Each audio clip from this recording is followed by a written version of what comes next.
भारत देश का एक ऐसा हिस्सा जो अपनी पहचान खुद ही रखता है। यहाँ के कल्चर, ट्रेडिशन और हिस्ट्री सालों से दुनिया भर के लोगों को अट्रैक्ट करता रहा है। 7 बहन और 1 भाई कहे जाने वाला ये खास हिस्सा अपने आप में ही यूनिक है। जी हाँ, आपने सही पहचाना, मैं बात कर रही हूँ नॉर्थ ईस्ट इंडिया की। जैसा कि कहते हैं कि किसी भी जगह के कल्चर को अगर आप जानना चाहते हैं तो शुरुआत होती है उनके खाने से। इसीलिए तो ये खास सफ़र आपके लिए है। Welcome to the hidden kitchen of north east और मैं हूँ Mandira. So let's explore north east India with these unique kitchen. North east India यानी कि उत्तर पूर्वी राज्य जो हरे भरे पहाड़, नदियां और झरनों से भरपूर है। सदियों से इनकी कहानी और यहाँ के विभिन्न जनजातियों ने लोगों को काफी वजह दिए हैं भारत के इस भाग से जुड़ने के। ये न सिर्फ टूरिस्ट के लिए प्रकृति का खजाना है, बल्कि अपने लाजवाब स्वादिष्ट खानों के अलग अलग वैरायटीज के लिए पहचाना जाता है। तो ये होगा सफर उत्तर पूर्वी राज्यों का और यहाँ के स्वाद का। ये है the hidden kitchen of north east.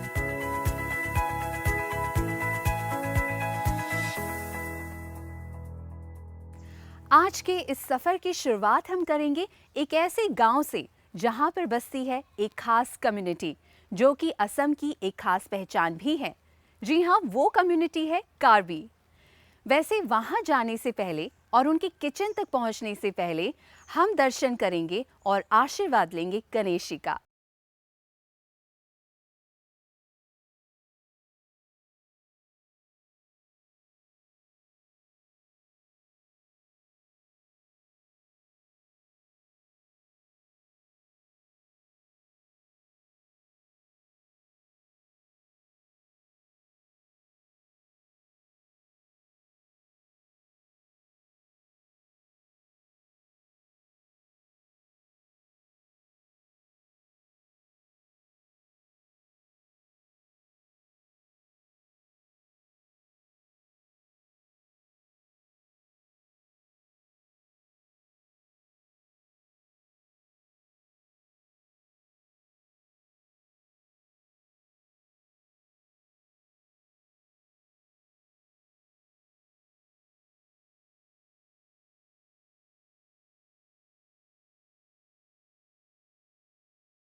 Kitchen of north east India के इस एपिसोड की शुरुआत हो ही चुकी है और आप तो जानते हैं कि मैं हूं फिलहाल गुवाहाटी सिटी में, जिसे माना जाता है gateway of north east India के नाम से, और ये है the very famous Ganesh temple of Guwahati city.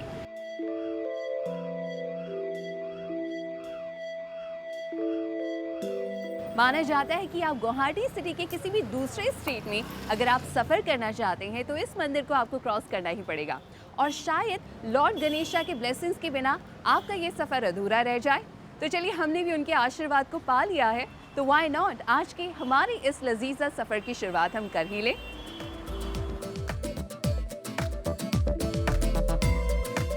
यहाँ से गुजरने वाले लोग इस मंदिर के दर्शन किए बिना या फिर दान दिए बिना यहाँ से सफर शुरू नहीं करते।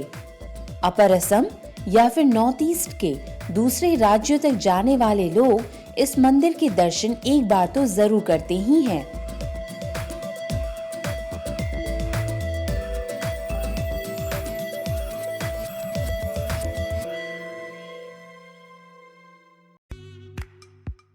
हमारे पहले किचन की तलाश करते हुए हमने श्री गणेश किया इस सफर का। नेशनल हाईवे से गुजरते हुए हमें पहुंचना था अपनी पहली मंजिल तक, पर पार करते हुए रास्तों के बीच भी नजारा कुछ कम नहीं था। हरे घने पहाड़ और इन्हीं पहाड़ों से गुजरते हुए ये रास्ते, ये अद्भुत नजारा भला हम कैसे मिस करें। अगर कभी आप भी गुवाहाटी से गुजरते हुए किसी दूसरे नॉर्थ ईस्टर्न स्टेट तक जाना चाहें तो सुबह का वक्त काफी परफेक्ट होता है। ठंड हवाएं, खाली रास्ते अपने आप में एक नई ताजगी हमें महसूस कराती हैं।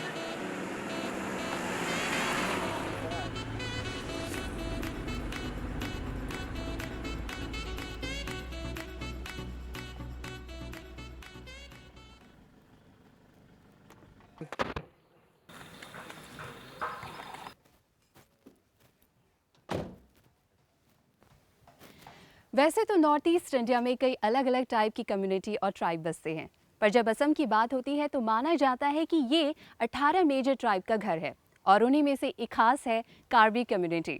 वैसे कार्बी कम्युनिटी के बारे में और उनकी हिस्ट्री के बारे में कहना थोड़ा सा मुश्किल काम होगा, बट ये भी माना जाता है कि उनकी भाषा तिब्बतो बर्मन से इंस्पायर्ड है। तो फिलहाल मैं पहुंची हूँ एक ऐसे ही छोटे से गांव में जिसका नाम है गुड़ियाघुली और यहाँ पर कार्बी कम्युनिटी बसती है। फिलहाल यहाँ बसिश जी हमारा इंतज़ार कर रहे हैं और वो हमें दिखाने वाले हैं इन्हीं कार्बी कम्युनिटी का ये हिडन किचन। तो चलिए आप भी मेरे साथ।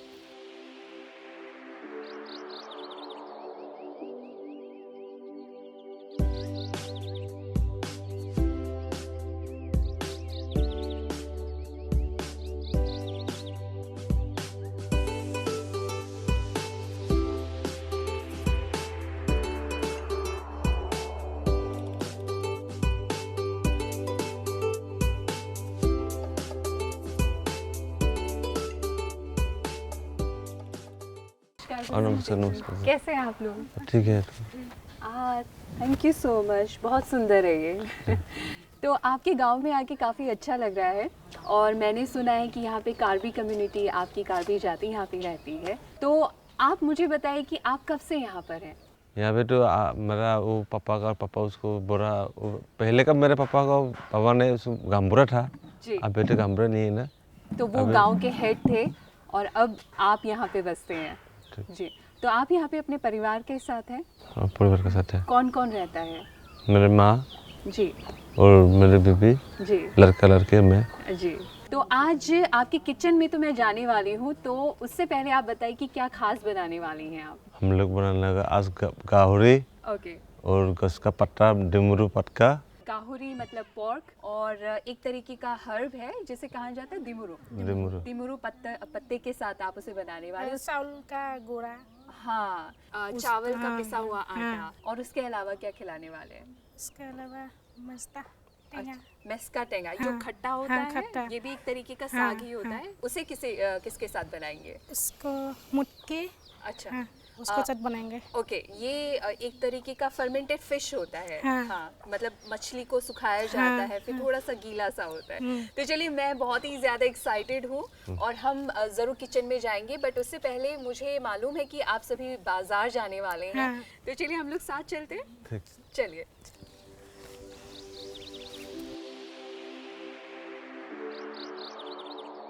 तो हम पहुंचे हैं लोकल मार्केट में, जहां पर हम खरीदने वाले हैं उन खास इंग्रेडिएंट्स को जो हमें चाहिए होंगे to make those unique recipe. उत्तर पूर्व के कई इलाकों में ऐसे लोकल मार्केट का देखना काफी आम बात है, जिसकी खास वजह है यहाँ पे मिलने वाली ताजी सब्जियाँ।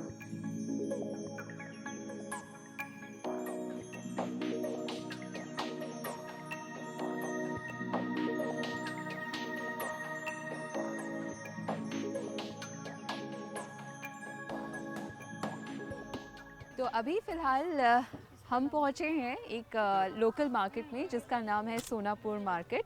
एंड यहाँ पे जो लोकल सब्ज़ी है या फिर जो मीट या फिर कुछ भी जो यहाँ के लोग, आसपास के लोग ख़रीदना चाहते हैं, वो ज़्यादातर इसी मार्केट तक पहुँचते हैं। और फ़िलहाल जैसा कि उन्होंने बताया था, बसिश जी ने हमें बताया था कि आज उनके किचन पे एक बहुत ही ख़ास डिश बनने वाली है जो कि एक पोर्क डिश है। तो फ़िलहाल हम यहाँ पे मीट की शॉपिंग करने पहुँचे हैं और उनके लिए ये देखना भी ज़रूरी होता है कि कौन से मीट का पोर्शन वो ज़्यादा इस्तेमाल करने वाले हैं आज के कुकिंग में। वैसे ये जो पोर्क होते हैं इसकी वैल्यू कितनी होती है, कितना दाम होता है? 300 रुपये। 300 रुपये पर केजी। ठीक है, तो अभी हमारी शॉपिंग हो गई है, तो फिर हम चलें? अभी चलो। तो अभी हम क्या खरीदने वाले हैं? अभी हम मुटकी लेना पड़ेगा अभी। हाँ, वो जो मछली के बारे में हाँ, आपने मछली बनाया के था। ये सब तो बहुत नॉर्मल है, सभी घरों में दिखाई देता है। चुप। और ये है क्या? मछली पकड़ना पड़ेगा ये। मछली हाँ, पकड़ा जाता हाँ, है इससे? हाँ, क्या कहते हैं इसे? पोलो। पोलो। हाँ, तो आप लोग इससे इसे यूज करते हैं? इससे बनना तो पड़ेगा। इसे मछली पकड़ने के लिए यूज किया जाता है। हाँ, पानी में हाँ, बस आप इसे हाँ, डाल हाँ, दीजिए। हाँ, एक बार में कितनी मछलियाँ आ सकती है इसमें? 2-3। 2-3? हाँ। बड़ी बड़ी। इसकी प्राइस कितनी होगी? कितना दाम होगा? कितना दाम? 300-400। 300-400। ठीक है, चलिए।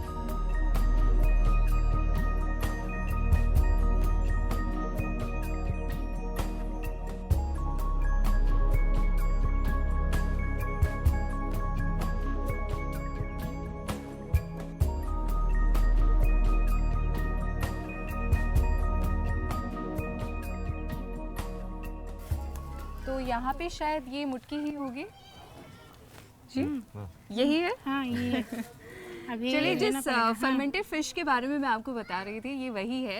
एंड भैया दे दीजिए थोड़ा। आम भाषा में मैं आपको बताऊं तो ये जो मुटकी है, एंड काफ़ी सारी जगह में इनके अलग अलग नाम है, यानी कि कुछ हमारे जो असम की जो ट्राइब हैं उनके बीच ही इनके नाम भी बदलते जाते हैं। एंड साफ तरीके से अगर आपको समझाना चाहूँ तो मछलियों को सड़ा के इन्हें बनाया जाता है, पर वाकई हमारे जो असम के जो ट्राइब्स हैं उनके लिए ये एक बहुत ही डेलिकेसी है, डिलीशियस डेलिकेसी मानी जाती है, जिसे अलग अलग तरीके से प्रिपेयर किया जाता है। तो फिलहाल आज जिस डिश के बारे में इन्होंने बताया था वो हम ज़रूर प्रिपेयर करेंगे। हो गई? चलिए।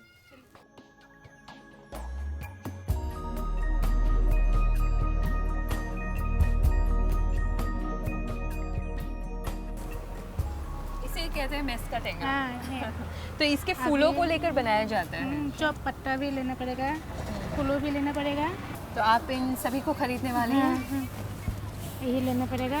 इसके पत्ते और जो फ्रूट है सबका हाँ। इस्तेमाल करेंगे आप? सब। सारी की सारी चीज़ें डाल सकते हैं। हाँ, 2 मुठ्ठा ले लेंगे। ये थोड़ा खट्टा होता है ना? ये लेना पड़ेगा। और ये हाँ, सोडा। शायद सोडा है, हाँ, सोडा है। जिसे हम कोला खार भी हाँ, बोलते हाँ, हैं। ठीक है, तो ये पूरा आप खरीदने वाली है आज की। ठीक है।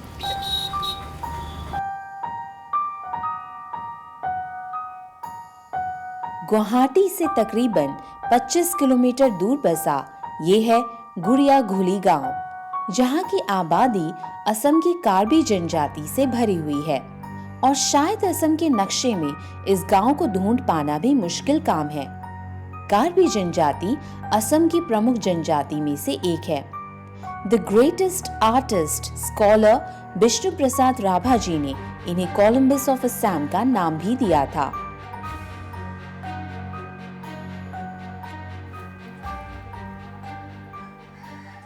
तो ये है असम का ट्रेडिशनल वीविंग मशीन, जिसे ताथाल भी कहा जाता है।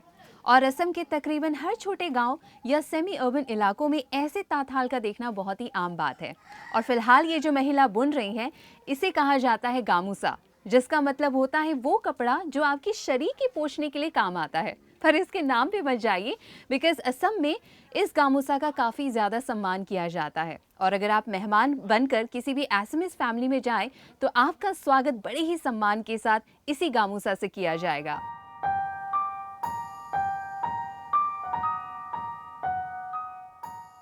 तो चलिए चलते हैं हमारे उस खास हिडन किचन तक, जहां पर हम बनाएंगे उन खास रेसिपीज को।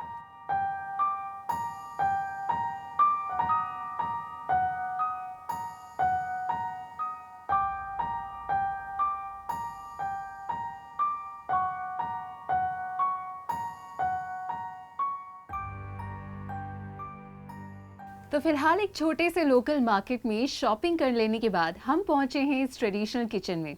और आप तो जानते हैं कि असम के काफ़ी सारे ऐसे इलाके हैं, छोटे छोटे गांव हैं, जहां पर ऐसे किचनों का देखना बहुत ही आम बात होगी, जहां पर मिट्टी का चूल्हा या फिर लकड़ी का इस्तेमाल किया जा सकता है। पहला डिश जो कि बनाया जाएगा, तैयार किया जाएगा पोर्क के साथ, और दूसरा डिश ड्राई फिश के साथ। तो मैं तो एक्साइटेड हूँ, सो लेट्स मूव ऑन। तो सबसे पहले ये डाला गया है इसमें सोडा जो केले के स्टेम से बनता है। अभी पत्ता देना पड़ेगा। फिर से आपने सोडा इसके ऊपर डाला।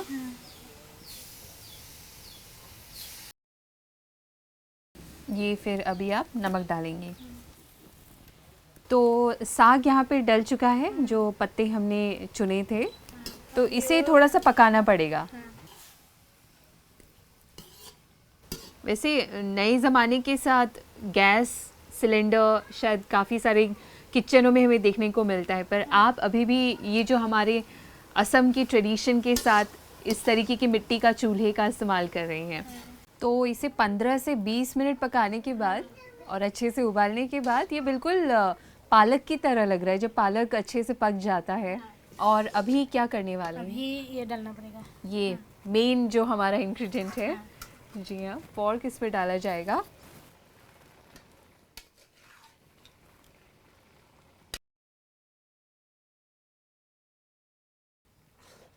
वैसे कभी कभार देखा जाता है कि नॉर्थ ईस्ट में जब पोर्क को बनाया जाता है तो उसे उबाला जाता है पहले। तो अभी आपने इसे कच्चा कच्चा डाला है, तो ऐसे भी मतलब अच्छे से फिर थोड़ा और टाइम चाहिए होगा शायद। अभी ये डालना पड़ेगा। जी, इसमें मिर्च है, अदरक है, लहसुन है, जो इसे आपने अपने हाथों से पीसा है। तो चलिए,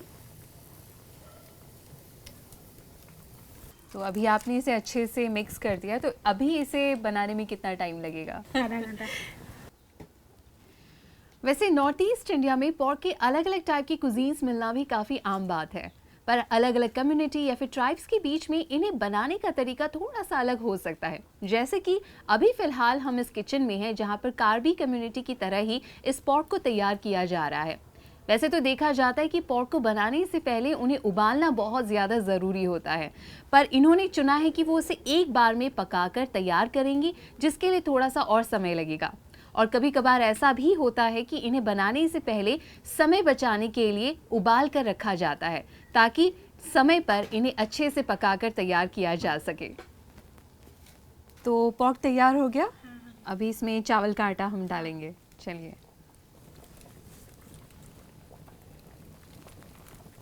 इसे पकाने के लिए शायद ज़्यादा टाइम नहीं लगेगा। नहीं लगेगा।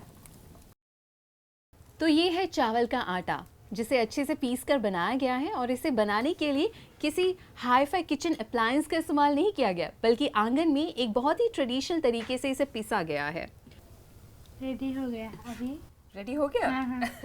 चलिए, बहुत पेशेंटली मैं इंतज़ार कर रही थी कि ये जल्दी से जल्दी बन जाए, और फाइनली ये तैयार हो गया। तो मैं इसे टेस्ट करने के लिए काफ़ी एक्साइटेड हूँ।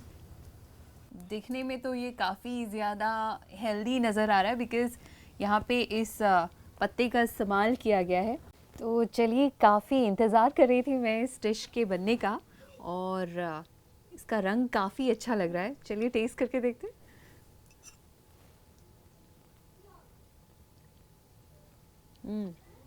ये वाकई बहुत अच्छा बना है, बिल्कुल परफेक्ट।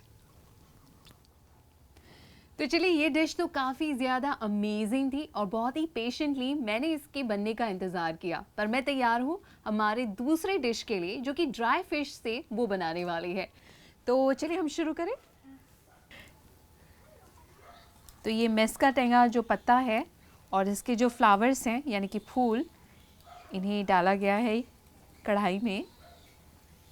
अभी ये डालना पड़ेगा। अब ये है लहसुन, अदरक और हरी मिर्च जो इन्होंने पीसी थी, और हल्दी। इसे बनाने के लिए ज़्यादा टाइम नहीं लगेगा, आपने कहा था सिर्फ 5 मिनट। और ये नमक। तो बनने के बाद ये शायद इसका टेस्ट काफ़ी खट्टा सा आएगा। हाँ, आ जा। इस डिश का कोई नाम है जिसे? टेंगा। टेंगा। स्पेशली असम की बात करें तो यहाँ पे खट्टे जो ग्रेवी होते हैं, चाहे वो टमाटर से बने या फिर किसी और हर्ब से या फिर साग से, उनकी डिमांड काफ़ी ज़्यादा होती है। और समर डेज़ की भी बात करें, यानी कि गर्मी का सीज़न हो या फिर विंटर सीज़न, इनमें कोई फ़र्क नहीं पड़ता, इन्हें काफ़ी चाव से खाया जाता है यहाँ पे। ये हो चुका है और देखकर ही लग रहा है कि ये काफ़ी खट्टा या फिर तीखा इसका टेस्ट होगा। अभी ये डालना अब पड़ेगा। ये मछली इसमें डाली जाएगी, यानी कि फर्मेंटेड फिश, और कुछ ही देर बाद ये तैयार हो जाएगा और इसे चखने के लिए मैं बिल्कुल इंतज़ार कर रही हूँ।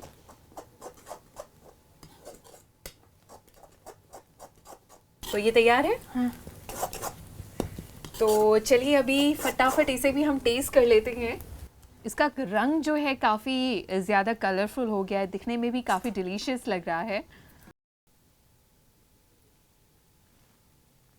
चलिए देखते हैं कि इसका टेस्ट कैसा है।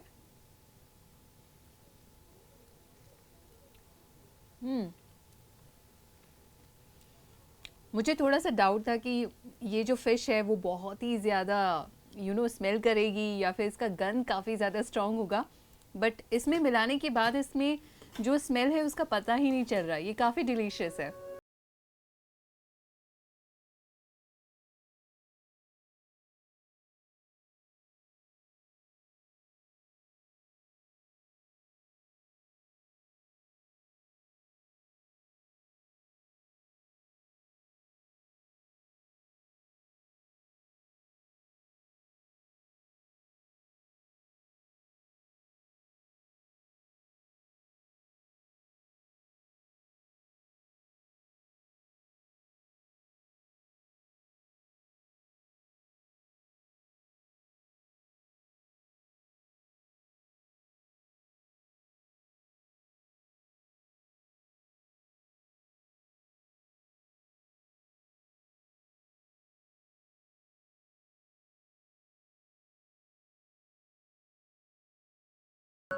आई होप कि आपको हमारा ये सफ़र पसंद आया होगा और हमारी इस खास हिडन किचन के साथ आपने इन कल्चर को भी पहचाना।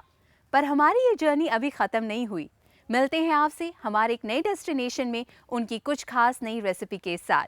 तब तक के लिए मैं लेती हूँ जाने की इजाज़त। Bye bye, take care.